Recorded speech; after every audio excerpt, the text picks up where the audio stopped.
Hey my dear student, welcome back to our channel R K centre. दोस्तों, आज के video में आपको बताने वाला हूं AC1 हिंदी के तहत आने वाले वन लाइनियर MCQ क्वेश्चन। क्योंकि आप लोगों ने देखा होगा जब मैंने प्रश्न पेपर अपलोड किया था उसमें से MCQ मतलब ऑप्शनल वाला क्वेश्चन नहीं दिया था, उसमें ऑप्शन नहीं दिया था, बस क्वेश्चन पूछा था, उसका आपको आंसर लिखना था, एक लाइन में आंसर लिखना है। ठीक है, मतलब कह सकते हैं 1 मार्क के लिए वो है ना, तो उसका आपको आंसर देना था। तो चलिए जानते हैं कि किस प्रकार के क्वेश्चन दोस्तों आपको पूछा जाएगा। ठीक है, MCQ में, है ना, जिसको हम लोग कहते हैं वन लाइनियर MCQ क्वेश्चन। और इसके पहले मैंने AC1 हिंदी की पूरी तैयारी करवा दी है, जिसका लिंक आपको डिस्क्रिप्शन बॉक्स में मिल जाएगा। तो देखिए, पहले प्रश्नों की अगर बात करें तो पहला प्रश्न आपका है, लेखन कौशल का अर्थ क्या है। आपको MCQ में पूछ सकता है कि लेखन कौशल का अर्थ क्या होता है। तो लेखन कौशल जो होता है ना, शब्दों का सही चयन और प्रभावशाली ढंग से विचारों को प्रस्तुत करने की कला है। क्या कह रहा है कि लेखन कौशल मतलब लिखने का कौशल, लिखने की कला। वही कह रहा है कि शब्दों का सही से चयन करना, चुनाव करना है और प्रभावी ढंग से जो है ना विचारों को क्या करना है, लिख के प्रस्तुत करने का कला होता है। दूसरा क्वेश्चन आपको पूछ सकता है, समाचार लेखन क्या है। क्या पूछ सकता है, समाचार लेखन क्या है। तो इस प्रकार से लिखेंगे कि समाचार लेखन जो होता है ना, एक प्रकार का ऐसा लेखन है जिसमें किसी घटना या जानकारी को जो है संक्षेप मतलब छोटा करके जो है ना और निष्पक्ष रूप में प्रस्तुत किया जाता है, किसी के पक्ष में प्रस्तुत किया नहीं जाता है ना।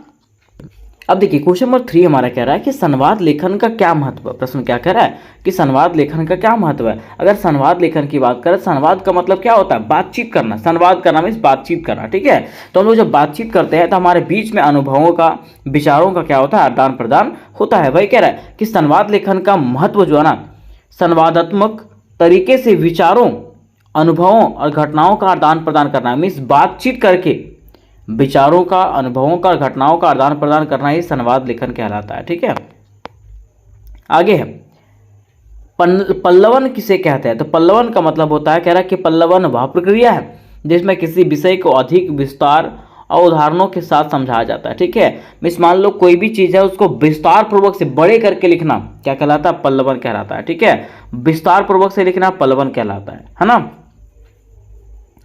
आगे कह रहा है कि प्रतिवेदन क्या है। तो प्रतिवेदन का मतलब रिपोर्ट राइटिंग भी होता है। ठीक है, कोई घटना के बारे में बताना। वही कह रहा है कि प्रतिवेदन के प्रकार जो है वो प्रशासनिक हो सकता है, तकनीकी हो सकता है, अनुसंधान हो सकता है, व्यावसायिक प्रतिवेदन हो सकता है, इसका प्रकार।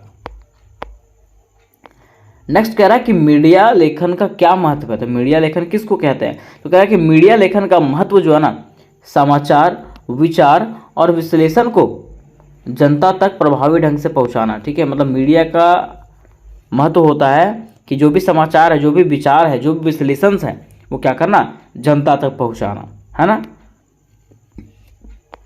आगे 7 में कह रहा है कि प्रारूपण क्या है। तो प्रारूपण को कहा जाता है कि प्रारूपण वह विधि है जिसमें किसी दस्तावेज को एक निश्चित संरचना और रूप में तैयार किया जाता है। क्या कह रहा है कि प्रारूपण मतलब पहले उसका रूप बनाना, पहले प्रीव्यू लेना, है ना। जैसे मान लो हम लोग PDF बनाते हैं तो PDF से पहले बोलता है ना कि देख लो प्रीव्यू, या तो आप एग्जाम फॉर्म भरे होंगे उसमें पूरा फाइनल सबमिट करने से पहले आपको देता है कि प्रीव्यू पहले आप देख लें। वह कह रहा है कि प्रारूपण वह विधि है जिसमें किसी दस्तावेज को एक निश्चित संरचना रूप में तैयार किया जाता है। ठीक है, आगे ज्ञापन का अर्थ क्या है। तो ज्ञापन की बात करें तो कहा जाता है कि ज्ञापन एक संक्षिप्त लिखित संदेश है जिसे किसी संगठन के भीतर सूचना या निर्देश के लिए उपयोग किया जाता है। जिसका उपयोग किसके लिए किया जाता है, तो कोई संगठन के अंदर जो है ना सूचना और निर्देश देने के लिए जो इसका उपयोग किया जाता है।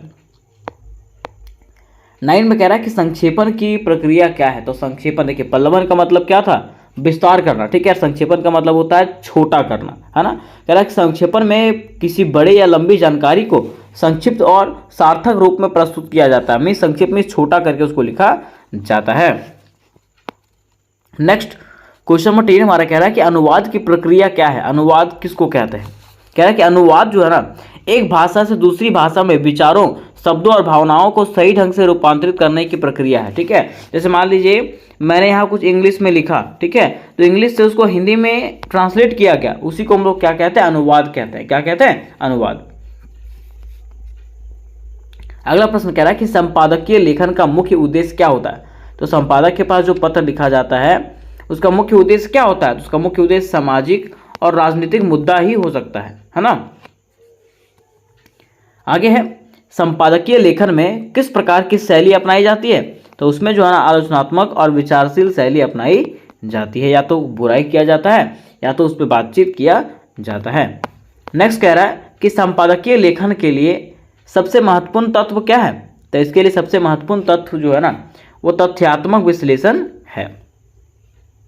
अगला प्रश्न कह रहा है कि संपादकीय लेखन में किस प्रकार की जानकारी शामिल है? तो इसमें जानकारी जो है वो तथ्यों और आंकड़ों का विश्लेषण, ठीक है, ऐसी जानकारी शामिल होती है।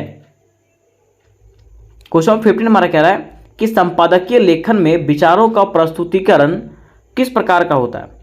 तो संपादकीय लेखन जो होता है उसमें विचार जो दिए जाते हैं वो निष्पक्ष में किसी के पक्ष में आपको होना नहीं है और संतुलित, ठीक है, ना आपको ज़्यादा किसी का पक्ष आपको लेना नहीं है, ठीक है।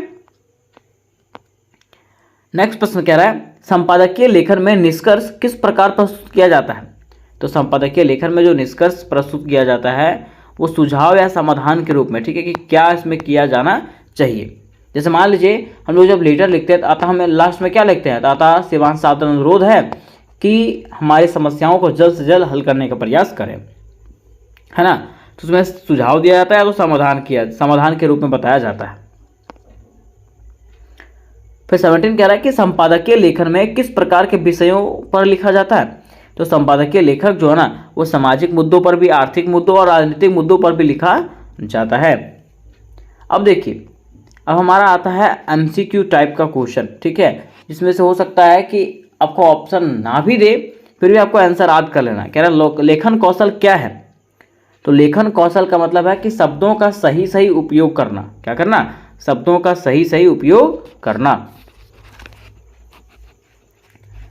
नेक्स्ट क्वेश्चन कह रहा है हमारा समाचार लेखन की विशेषता क्या है? तो समाचार लेखन की जो विशेषता होती है वो होती है तटस्थ एवं सत्य पर आधारित। ये जो समाचार होता है ना वो सत्य पर आधारित होता है, ठीक है।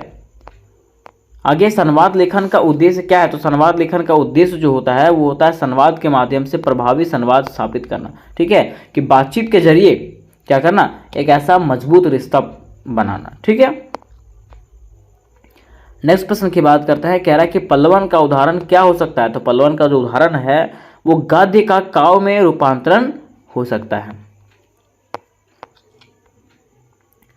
अगला प्रश्न कह रहा है कि प्रतिवेदन की विशेषता क्या है? तो प्रतिवेदन की जो विशेषता होती है वो घटनाओं का विवरण। प्रतिवेदन का मतलब होता है बीती हुई चीजों के बारे में बताना, है ना। तो जो घटना बीत गया है उसका विवरण देना। आगे है मीडिया लेखन के प्रकार क्या है? तो मीडिया लेखन के जो प्रकार है वो समाचार लेखन है, स्तंभ लेखन है और विज्ञापन लेखन है, ठीक है।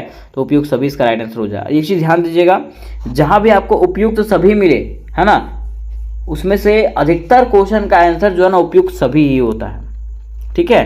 तो आप अगर उसको नहीं जानते हैं तो सीधा आप उपयुक्त सभी में मार दीजिएगा, ठीक। आगे है प्रारूपण का मुख्य उद्देश्य क्या है? तो प्रारूपण जो होता है ना उसका मुख्य उद्देश्य होता है स्पष्टता एवं संगठन, ठीक है। स्पष्ट मतलब क्या होता है ना कि उसको बढ़िया तरीके से बना लेना पहले, ठीक है, बना करके देख लेना कि वो सही है कि गलत है। आगे संक्षेपण के प्रकार क्या होते हैं? तो संक्षेपण के जो प्रकार होते हैं वो संक्षिप्त कथन होता है, सारांश होता है, संक्षेप में बदलना। इसे उपरोक्त सभी, मैंने आपको कहा जहां भी उपरोक्त सभी मिले सीधा उपरोक्त सभी में मारिएगा। अगला प्रश्न कह रहा है कि अनुवाद की प्रक्रिया क्या है?